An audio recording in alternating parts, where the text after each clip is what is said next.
but more than just support the motion, to ensure that all of the asks which are in this motion, which are supported by Family Carers, by Family Carers Ireland, and I have engaged with many of them over the last number of weeks and months, that those asks are implemented and delivered. For too long now we've seen motions passed by this House, cynically in some cases by the government, and then the government not delivering and implementing, either in deed or in spirit, what is being proposed. That cannot happen here, Minister. You have to recognise the work that carers do, and you have to send out a very strong and a very powerful message that they are valued, the work that they do is valued, and that they will be a priority for government in relation to income supports, in relation to resumption of services, and in relation to the vaccine rollout. Minister, it has been an exceptionally difficult year for family carers, and in the last year they have been asked to do more with less. And I think we should start by commending all of those family carers for the huge work that they have done and the sacrifices that they have personally made to ensure that the people that they look after get all of the care and support that they need. The reality is, pre-pandemic, the supports were already lacking, and for far too long, family carers have been taken for granted and have been denied the supports that they and their loved ones need. And after many promises over many years, the one thing I hear from family carers time and again, and I've engaged literally with hundreds of them on Zoom calls and online over the last number of weeks, Minister, they do not feel valued, and they do not feel listened to, and they do not feel respected. And they're asking us to convey that to you in the strongest possible terms, that now is the time to stand up for carers and to ensure that the income supports and the access to services for them and for the people that they look after, and all of the other justifiable demands that they have, are actually actioned by government, and that falls to you and others in government, Minister. They feel they have been wronged and treated with suspicion. We saw last week the exposure of secret data collection on vulnerable children and their families. And these, by the way, Minister, and I'm talking about the Primetime Investigates programme, are children with special needs whose families were taking the state to court to ensure that their children got the access to services and the education that they need and they deserve. And then when you see the state collecting very graphic and sensitive data on those children, has really horrified those people and their families, many of whom are carers. And we will deal with that issue tomorrow. But it is unacceptable, Minister. And you have to make sure, as Minister for Health, that that practice is stopped and that there is full open disclosure, and that those children and their families, some of whom are carers, are given the full access to all of that information. They also feel, and it is a reality, that they were excluded from the vaccine rollout as any type of priority. In my view, it is completely unacceptable that they were not recognised as a distinct cohort in their own right. And yesterday, Minister, what we saw from government was a clear admission of failure when you have abandoned all of the allocation groups over the next number of weeks and months, is an admission of failure that your system was not fit for purpose, that you simply were not able to roll out the vaccine in a fair and an efficient way because you haven't made the investments which are necessary. And what's going to happen is childcare workers and teachers and SNAs and carers and guards and many more key workers, and including those who work in supermarkets and in retail, who have been real heroes, are now going to be shafted because of the inability of the government to get its act right. And family carers will again also be sacrificed as part of that. It is absolutely unacceptable, Minister, again, that key workers, essential workers, including carers, are being abandoned because the government haven't made the investments and haven't got its act together. So there are lots of asks in this motion, Minister. My colleagues will deal with the income supports, the need for real investments in a new national care strategy, issues in relation to respite, issues in relation to access to services. But I want to again appeal to you to listen to what's been said. Engage yourself with family carers, and please put in place all the supports that they need to get them through what has been a very difficult time period up to now. And when services are resumed, it cannot be on the basis of what went before. It has to be on the basis of properly resourced services and valuing the work that carers do. Gurmagat. Seachta Claire Curran. Gurmagat Las Ciancorla. And in preparing for bringing forward this motion this morning, I was thinking about the many carers that I've met and carers that I know, and we will all know many carers in our own communities and perhaps even in our own families. Carers who are on their own, lone parents who look after a child, who battle to get domiciliary care allowance for that child on their behalf. Something that can take years in order to actually qualify for. Last year, the appeals went between 23 and 30 weeks. That's how long parents were left battling to get this allowance for their child and trying to prove that their child had additional needs to another child of the same age. And that battle is totally unfair and something that has to be looked at. Carers who are waiting for the bin waiver contribution that was promised in 2017, worrying when the bin collection comes around if they're going to be able to lift the bin and be actually able to be in a position to afford to cover the costs in relation to the disposal of incontinence wear for their loved one. Older carers who are struggling to keep going, who are relying on respite that 9 times out of 10 is not there. And when they realise and they get to that point where they possibly have to look at long-term residential care, there are waiting lists and there are increased costs. In fact, I understand tomorrow the costs of residential care will increase yet again. And carers continue to lose out. And many family carers have been struggling financially long before COVID ever hit. In fact, you'll be aware of the survey carried out in late 2020 by Family Carers Ireland with 1,250 carers. And 70% of those carers were struggling to meet ends meet. 57% were either experiencing or likely to experience debt as a result of their caring. And over half of those carers felt that their financial circumstances were affecting their own health. And all of that was pre-COVID. Can you imagine what it must be like as a family carer to look after a loved one day in, day out, 24/7, and at the same time be worrying about meeting bills, increased costs, and just keeping the home warm and food on the table? Carers are unique in our social welfare system because they are expected to work full-time for a very low payment. It's blatantly obvious, and it has been for a very long time, that we need to look at the means test, and in particular that income disregard, because it is not reflective of wages that have increased since 2008, and on top of that, the increased cost of living. And that has not been recognised because the income disregard has not moved since 2008. In the budget before last, the government increased the hours that carers could work from 15 hours a week to 18.5. So you said to carers, you can go and work outside of the home more if you want to. But of course that meant earning more, and that immediately had an impact and reduced their carers' allowance. And at that stage, when there was money there, well before COVID, that income disregard should have been increased in line with those hours. And it was a grave mistake that was not made. And I would also ask, perhaps when the Minister is responding, if she will tell us if the Fine Gael commitment in that Towards 2016 plan that would mean that the earnings disregard would be increased to allow people on the average industrial wage to be able to qualify for carers allowance, if that is still Fine Gael's commitment to family carers. In relation to the payment rate, for somebody who leaves work and goes on to carers benefit of €220 a week, they may be leaving a job of €400 or €500 a week.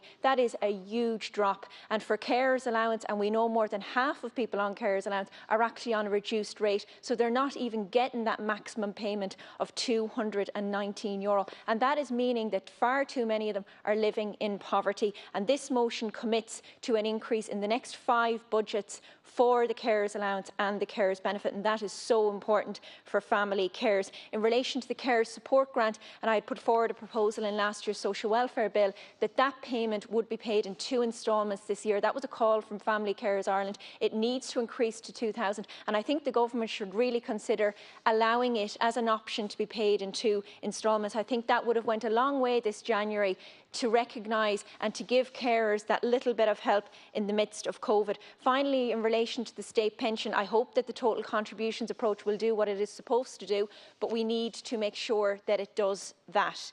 The National Carers Strategy from 2012 hasn't been reviewed or looked at since. We're still waiting for it. And today in this chamber, every single Dáil deputy has an opportunity to give carers who provide loving care every single day to a loved one the respect that they deserve in implementing these proposals. Deputy Pauline Tully. It's estimated today that family carers in Ireland number in excess of 500,000 people, and our carers do incredible work. They look after family members who are ill or have dementia or have a disability, and it's estimated that carers save this state 20 billion every year. But our family carers feel forgotten about, ignored, taken for granted, and in many cases worthless. The past year has had an unprecedented negative effect on carers. This time last year, when day services for elderly people and day services for people with disabilities and the schools all closed, the full burden of care was left on the family carer. And due to the restrictions and the limitation of families interacting, family carers were left in the position that they could not even rely on other members of their own family to help out. And now, 1 year on, after this tremendously difficult year, when the invaluable work our carers could be recognised by inclusion on the prioritisation for the vaccine, they are left out again. And every year when the winter flu jab is administered to elderly or medically vulnerable people, the family carers offer the vaccine at the same time. So why could this not have happened this time? So I think it's imperative the vaccine is offered to all family carers. If the carer contracts COVID, they will not be in a position to provide care, and I'm asking you, who will look after the person that needs care at that stage? Respite for carers is vital, and yet it varies so much from place to place throughout the country, and in many cases is very, very limited, if at all available. Respite needs to be tailored to meet the needs of the family, as one size does not fit all. This could vary from weekend to evening care or in-house assistance. Many carers tell me their respite is booked only to have it cancelled at short notice if an emergency case arises. This should not be allowed to happen. There needs to be sufficient spaces made available to cater for the emergencies and for those who are booked into respite. And the application process for the carers allowance takes far too long. I mean, carers can be left waiting for months for a decision on the allocation of the payment, and that needs to be addressed. Carers should also not have to go searching or inquiring about what supports and services are available to them or their family. They should be provided with that information as soon as they begin working as a carer. I've met carers who did not know that they could claim the domiciliary care allowance, for example. One woman didn't know about it until her son was in his 20s. Also, parents of children with autism should not be denied the right to the domiciliary care allowance. I think every case needs to be adjudicated independently. It is also imperative that training is provided to all carers so they know what to expect from certain conditions or disabilities and be best placed to provide the support needed. The day services for people with a disability or for older people in society must be resumed at full capacity as soon as possible, and transport to these services must be provided free to all those with a travel pass who use public transport, and that includes local link services. The income supports for carers are totally inadequate. The carers allowance is a means-tested payment, and the threshold on which the test is based has not been changed in 12 years, despite wages and the cost of living having risen substantially in that time. This threshold needs to be raised immediately. The carers allowance itself is not sufficient, and many dependent on this payment are in constant risk of poverty. Many carers have pointed out to me that they are really working for approximately €1 an hour, because when they take into account that they work 24 hours, 7 days a week in several cases, that's all it works out at. I am calling today for an increase in the carers allowance, an increase in the means test threshold.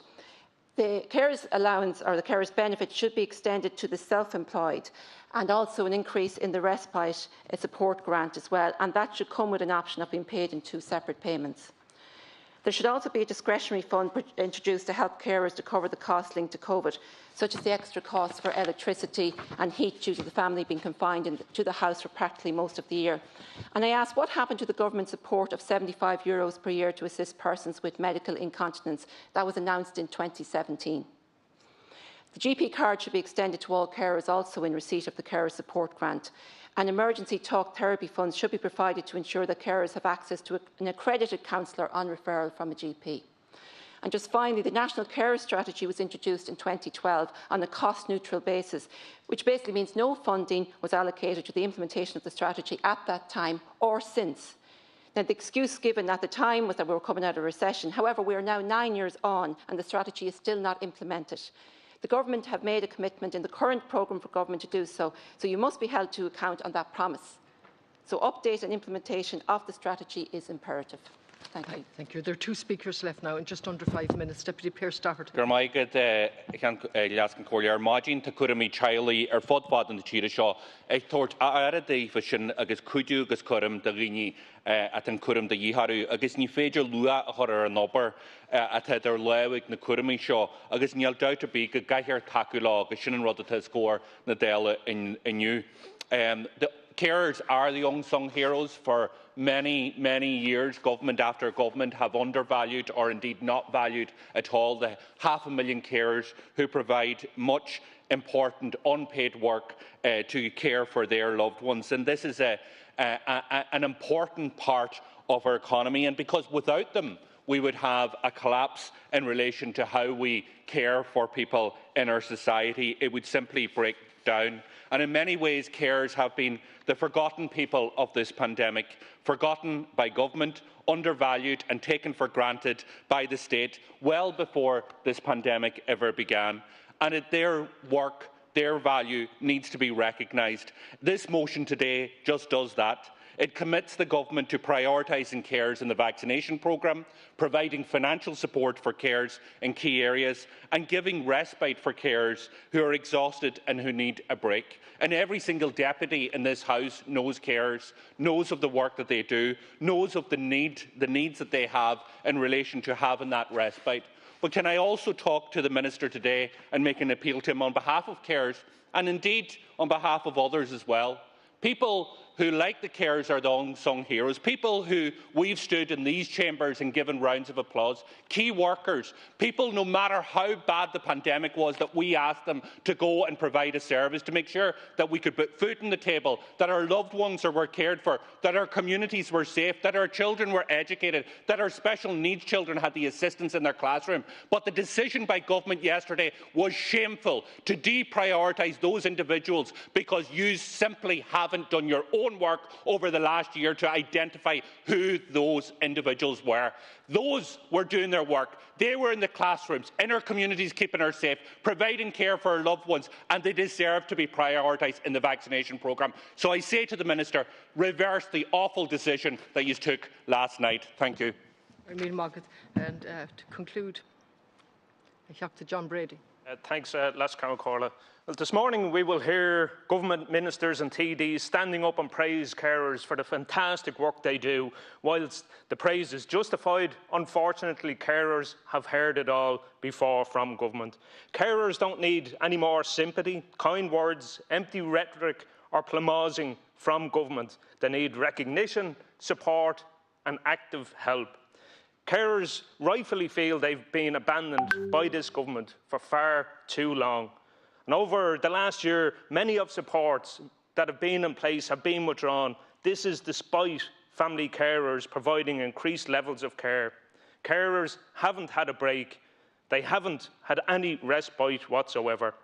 Minister, carers are the backbone of our society, and the 500,000 family carers provide care to some of our most vulnerable citizens. And in doing so, they ensure that the person being cared for can do so within their own home and in the process saving the state some €20 billion a year. Minister, this week I was contacted by a constituent who cares for her husband. She told me that last week she brought him to the Aviva Stadium for his vaccination as he cannot get there himself.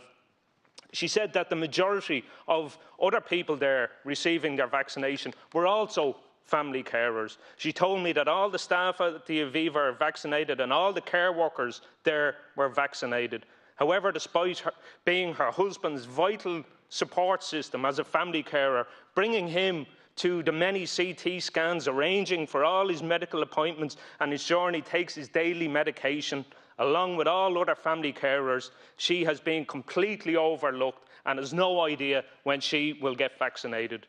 And the government must prioritise family carers in the COVID-19 vaccination rollout. Minister, it's time to stop taking family carers for granted. Family carers are exhausted and need a break. We need to see the resumption of day services which provide crucial support and relief for families. We also need to build up the respite capacity, including for overnights, and create an emergency talk therapy fund. It is also essential to provide family carers with the financial support they need. Minister, it's stop talking platitudes. It's time for action. Agreed. Thank you. Now moving Arash Guji Sinn Féin, Dr. Denise Mitchell. Mahagudlas Count Carla. I welcome the opportunity to speak on today's motion. I'm sure many of the 500,000 carers in this state are watching this debate, hoping that they finally get the recognition they deserve. They're sick and tired of meaningless words and pats on the back. They're doing the work of the state and they are in dire need of a break. As some have already said, they've been largely ignored. Their value to this state is unquestionable, and carers' goodwill is used against them, and they have been taken for granted. Today's motion seeks to change that and give them the recognition and the supports they deserve. Last Count Carla, I've spoken to many carers in recent months, and all of them told me how much the lack of respite and general supports have put a strain on them. They told me about the feeling of isolation they felt in recent months and how they have to be more cautious about their every move because of the complex condition of some of the people they care for. I've had one case where a mother reached out to me. She has 3 children with exceptional care needs. She has absolutely no supports. She's at her wits' end. I've had carers contact me who've applied for the carers payment, who are waiting months and months. And Minister, the list goes on and on. It's estimated that family carers save the state roughly $20 billion a year.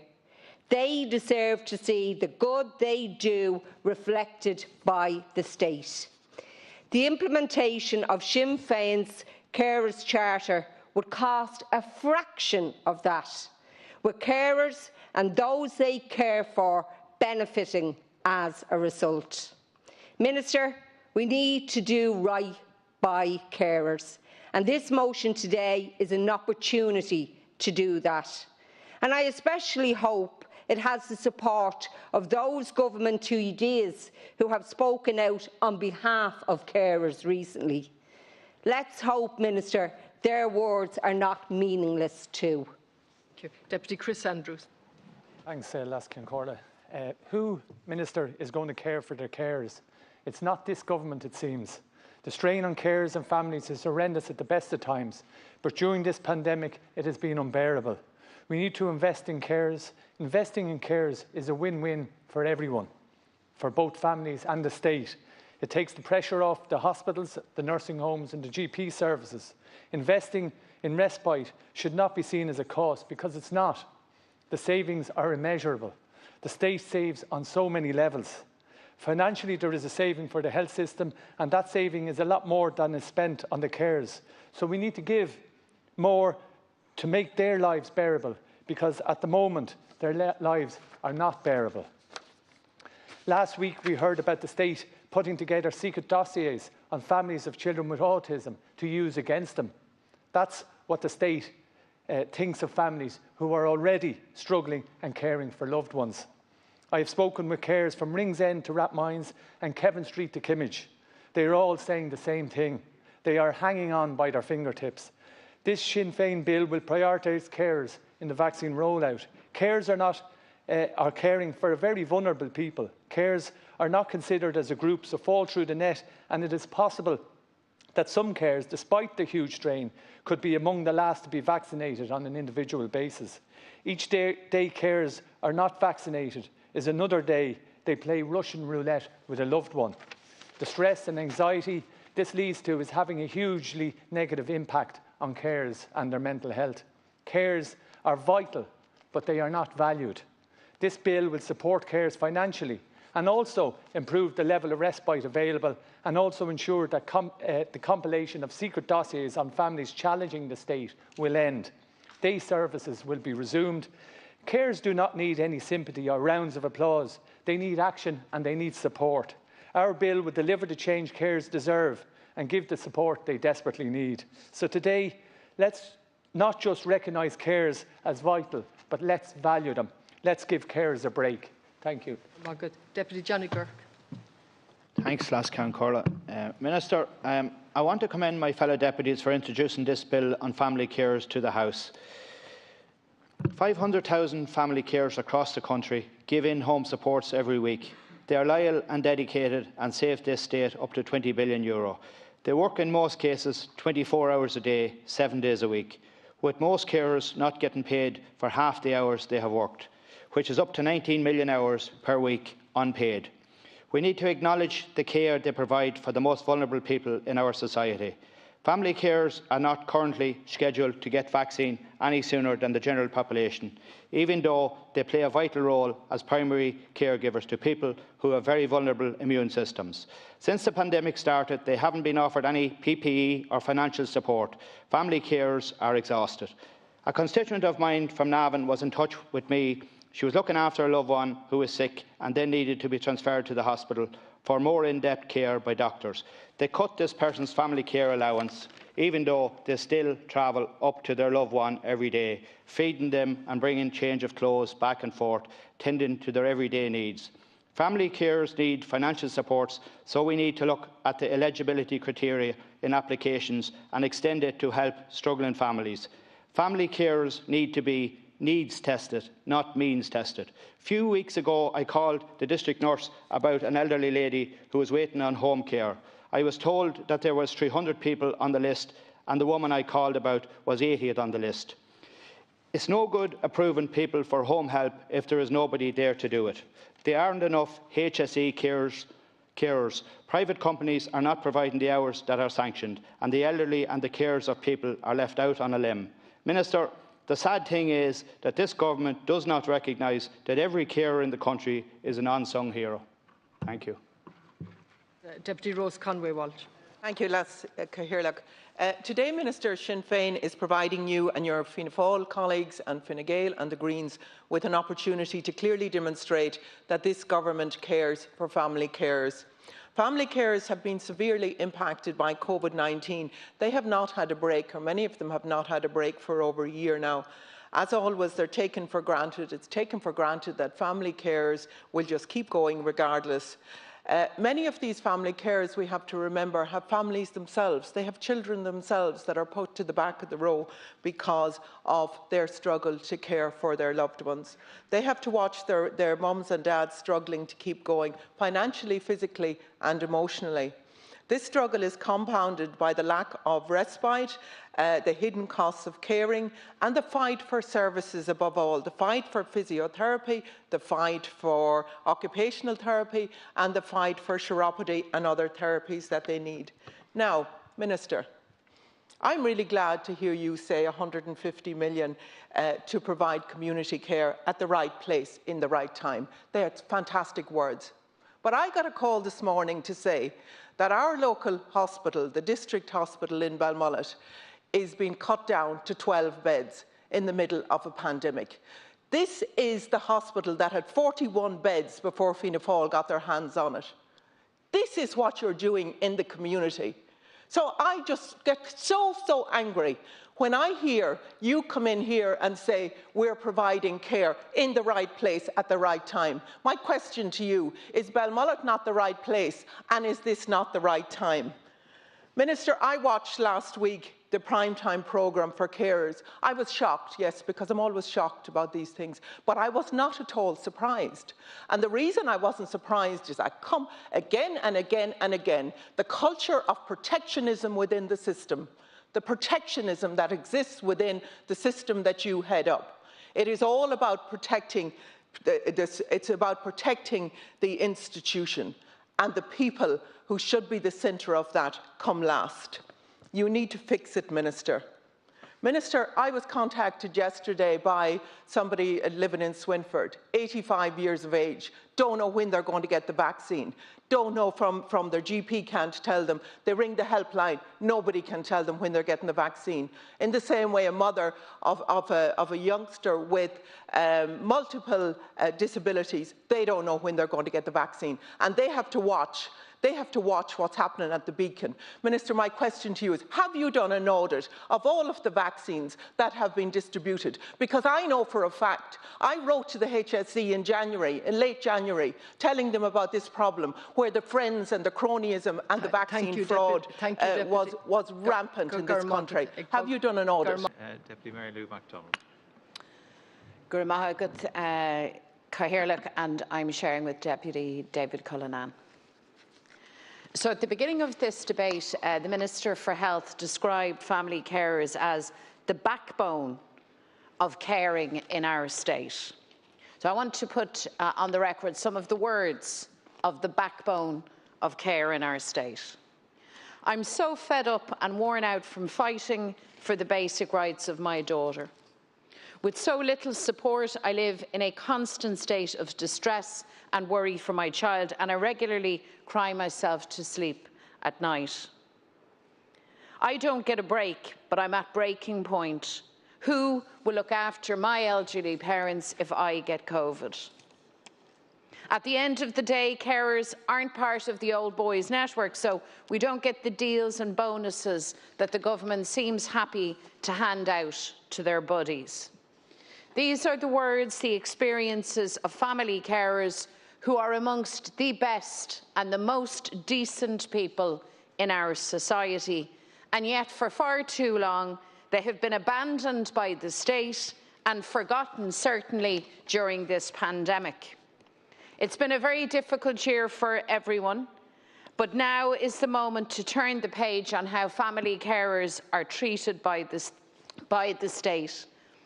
And our plan, the plan proposed in this motion, is simply designed to give carers a break, ensuring that they are prioritised for vaccination, increasing their access to respite, and improving supports, including financial supports. The work that family carers do is tough, it's exhausting, there's no clocking in and clocking out, they are at work every hour of the day, and there are no words to describe the importance of their work. Done with such dignity and love, behind closed doors, they move mountains and they perform small miracles every day. And though the work of family carers is the work of compassion and kindness, family carers are workers. They are frontline health and social care workers who save the state an estimated €20 billion every year. And yet, they are left behind, they are ignored. Lots of tea and sympathy, but when it comes to real respect, in the form of support and services, family carers are forgotten by government time and again. I believe this constant neglect comes from a fundamental dysfunctionality, the cruel way in which the state treats its most vulnerable people. Instead of government prioritising vulnerable citizens and their family, what they get is a hostile government, hostile departments compiling dossiers on them in an effort to undermine legal cases against the state. And when the state has such warped priorities, is it really any wonder that people with disabilities and their carers have to fight literally tooth and nail for proper supports and services? It is no surprise at all. During the pandemic, when services were either withdrawn or curtailed and the virus cut off support of family and friends, carers were left trapped and isolated, fighting to keep their loved ones safe. As their loved ones with additional needs regressed during the lockdown, the frustration, the worry, the fear has been tangible for these families, and their sense of abandonment has really crystallised around that issue of vaccination. Because after months of hardship, the news of vaccinations brought just that chink of hope and relief for many family carers.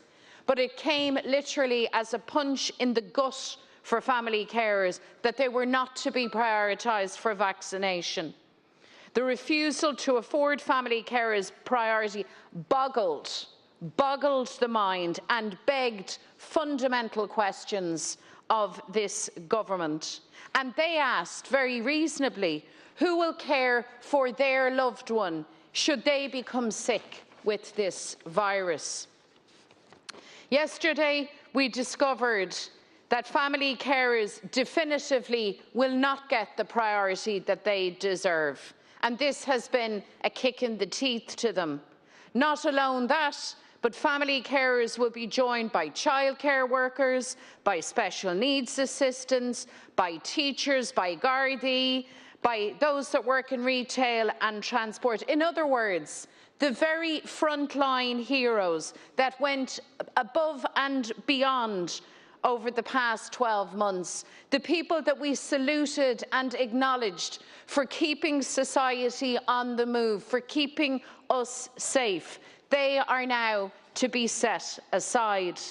Is kinna noirach a Curami, Moonchori, SNAs, Gardaí Galer Fóca cool. Gan ein ram fortiocht, ta dociocht tilcha acu, is lekra tush lena ij. Ta a quid dainta acu, hunning she'd slán mwij galer, slap san aig a ara, than a hibraha sho.